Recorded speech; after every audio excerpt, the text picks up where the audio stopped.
is the Emergency Medical Minute. I've seen in the last few weeks several different articles about potential growing public safety crisis that we're seeing, especially in the cities. I don't live in the city. I don't go down to the city very often anymore, but you guys might notice it. But I've actually seen 3 or 4 articles talking about dangers of the e-scooter rentals. Have you guys? Yeah. So they say they probably won't have official data out for a year, but some preliminary studies in places that have had a little bit longer experience than Denver with these, rental dockless e-scooters from companies like Bird, Lime, Lyft. They showed well over 180 to 200% increase in injuries in like a 3 or 4 month period.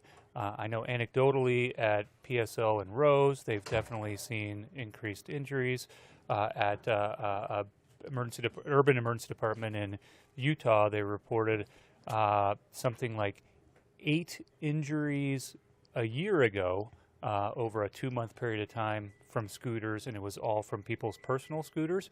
And over that same time period, a year later, there was something like 41 injuries, and 39 of them were from these rental scooters. So I haven't seen one yet, but something to be aware of, and maybe we'll potentially get our first one soon. But I know in Denver right now, you're supposed to ride on the sidewalks with them. They certainly don't fit on the sidewalks, and they're not allowed to be on the streets, and people don't understand that, and it sounds like it's a big mess. But hopefully it'll be worked out. And I know in other cities, especially on the West Coast, a lot of people are upset with it, and people are vandalizing the scooters, throwing them away because they're frustrated with them. So it'll be interesting to see how it all works out.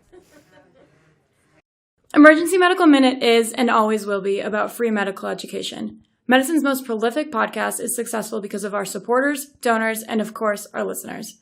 Please like us on Facebook and follow us on Twitter.